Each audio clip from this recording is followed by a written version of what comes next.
എന്റെ ചോദ്യത്തിന് ശരിക്ക് ഉത്തരം എനിക്ക് ലഭിച്ചില്ലെന്നതാണ് സത്യം.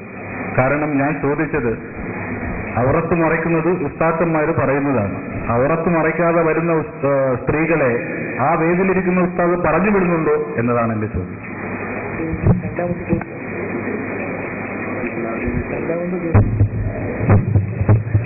അത് രണ്ടാമത്തെ ചോദ്യമാണ്. ആദ്യത്തെ ചോദ്യത്തിനാകെ മറുപടി പറയുന്ന ചെയ്തത് എല്ലാവർക്കും ബോധ്യപ്പെട്ടു. ഇപ്പൊ പുതിയൊരു ചോദ്യമാണ്. അങ്ങനെ ആവർത്തിച്ച് ഉപചോദ്യങ്ങൾ എത്രയും ചോദിക്കാം. ആദ്യം ചോദിച്ചതല്ല, ഇത് പുതിയതാണ് അങ്ങനെ പറയുന്നത് ഉള്ളത് നേരെ ചൊവ്വേ പറയാം. ശരിയാണ്, അദ്ദേഹം പറഞ്ഞു. മറ്റൊരു ചോദ്യം അദ്ദേഹത്തിന് പറയാനുള്ളത്, ഇങ്ങനെ നിർബന്ധമാണ്, സ്ത്രീകൾ എന്തുകൊണ്ട് വരുന്നു? അത് എന്ന് പഠിക്കൽ പോകാൻ സ്ത്രീകൾക്ക് അനിവാര്യമാണ്, അതുകൊണ്ട് വരുന്നു. ശരി, എങ്കിൽ ഔറത്ത് മറക്കാത്ത സ്ത്രീകൾ അവിടെ വരുന്നുണ്ടല്ലോ, അതെന്തുകൊണ്ട് ഉസ്താദ് പറഞ്ഞ് തിരിച്ചയക്കുന്നില്ല എന്ന്? അതാണ് അദ്ദേഹത്തിന്റെ രണ്ടാമത്തെ ചോദ്യം അല്ലെ. അതിന് മറുപടി പറയുന്നു. ഇപ്പൊ ഞാൻ ഈ പരിപാടിയെ കുറിച്ച് തന്നെ പറയാം. ഈ പരിപാടിയിൽ സ്ത്രീകൾ ഉണ്ടായേക്കാം, ഉണ്ടോ ഇല്ലേ എന്ന് എനിക്കറിയില്ല.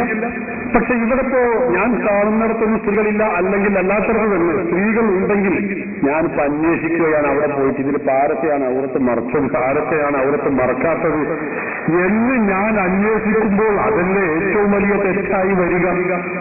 അപ്പൊ അതുകൊണ്ട് അത് നമ്മുടെ മേലിൽ അനിവാര്യമല്ല. നമ്മുടെ ഇന്ത്യ രാജ്യം നമുക്കറിയാലോ, ഇന്ത്യ രാജ്യത്ത് മതവിധികൾ പറഞ്ഞു കൊടുക്കാനേ നമുക്ക് നിർവാഹമുള്ളൂ.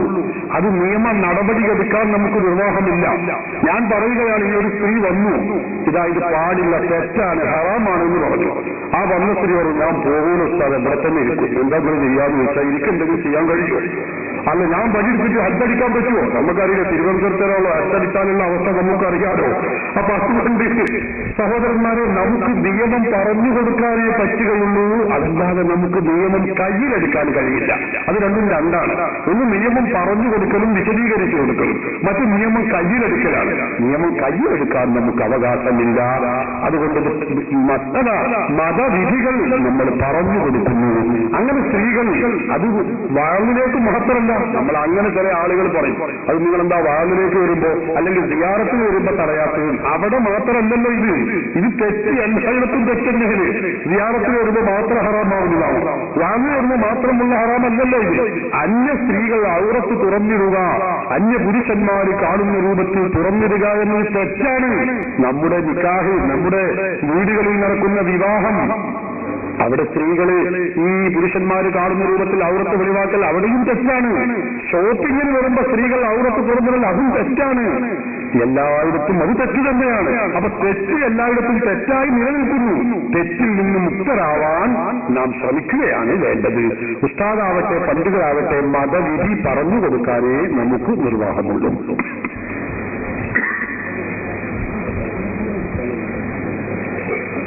ഞാൻ വീണ്ടും ഉസ്താദിനോട് ആ ചോദ്യം തന്നെയാണ് പറയുന്നത്.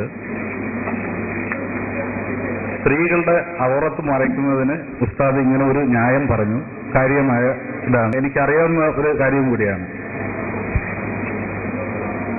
ശരിക്കും പറഞ്ഞാൽ ഇങ്ങനെ ഒരു വേദിയിലേക്ക് ഒരു സ്ത്രീ ഇങ്ങനെ വരുമ്പോഴത്തേക്ക് നമുക്ക് പറയാൻ ഉസ്താദ് പറഞ്ഞവരെ നിയമം കയ്യിലെടുക്കാൻ പറ്റില്ല. അപ്പൊ ശരിക്കും ഉസ്താദ് ഒരു ഔറത്ത് കാണിച്ചു വരുന്ന ഒരു സ്ത്രീയെ കാണുകയാണെങ്കിൽ ഉസ്താദിനും തെറ്റ് ഉണ്ടാവുമോ ഇല്ലയോ എന്നതാണ് എന്റെ ചോദ്യം. അന്യപുരുഷനെ സ്ത്രീകൾ കാണുന്നത് തെറ്റായ മാർഗമാണെന്നാണ് ഞാൻ പഠിച്ചിട്ടുള്ളത്. അതുപോലെയാണ് പുരുഷന്മാർക്കും അങ്ങനെയാണെന്നാണ് ഞാൻ പഠിച്ചിട്ടുള്ളത്. അന്യ പുരുഷന് സ്ത്രീ കാണുന്നതും പുരുഷൻ സ്ത്രീയെ കാണുന്നതും രണ്ടും തെറ്റാണ്, പാടില്ലാത്ത കാര്യമാണ്. ശരി തന്നെ. അപ്പൊ ആ വേദിയിലേക്ക് ഒരു സ്ത്രീ ഔറത്ത് മറയ്ക്കാതെ വന്നു കഴിഞ്ഞാൽ ഉസ്താദ് എന്താ അവിടെ ഒന്നിൽ പറഞ്ഞു മനസ്സിലാക്കുക, അത് പറഞ്ഞു മനസ്സിലാക്കിയിട്ടില്ല ഉസ്താദ് പറഞ്ഞതുപോലെ പോയില്ലെങ്കിൽ ഉസ്താദ് ആ സ്ത്രീയെ നോക്കണ്ട, അവളെ മുഖത്തേക്ക് നോക്കണ്ട, മറ്റുള്ളവരിലേക്ക് നോക്കി അങ്ങനെ വാള് പറഞ്ഞു കൊടുക്കുക. അങ്ങനെയാണ് അതാണ് ഉദ്ദേശിച്ചത്. അങ്ങനെ എനിക്ക് ഉസ്താദിനോട് ഈ എന്താ കുരുട്ടി ചോദ്യങ്ങൾ ചോദിക്കേണ്ട കാര്യമില്ല. എനിക്ക് ശരിക്കും ഇത് മനസ്സിലാക്കേണ്ട ഒരു കാര്യം ഉണ്ടായിരുന്നു. ഞാനതിന് നിങ്ങളെ കൊച്ചാക്കിയത് എന്റെ ശൈലികനായതുകൊണ്ട് പറഞ്ഞു പോയതാണ്. അങ്ങനെയാണ് എന്റെ വിധി. അങ്ങനെ നിർബന്ധമായും നമുക്ക് പറഞ്ഞിട്ടും സ്ത്രീ പോകുന്നില്ലെങ്കിൽ പിന്നെ നമുക്ക്, ഞാൻ പറഞ്ഞല്ലോ, നിയമം കയ്യിലെടുക്കാൻ നമുക്ക് ആ സ്ത്രീയെ ഇടിക്കാനോ അവിടെ മഹിളാ അസോസിയേഷന്റെ ആളുകൾ രംഗത്തിറങ്ങും, നമുക്കറിയാം. അപ്പൊ അതുകൊണ്ട് ആ സ്ത്രീയെ നോക്കാതിരിക്കുക.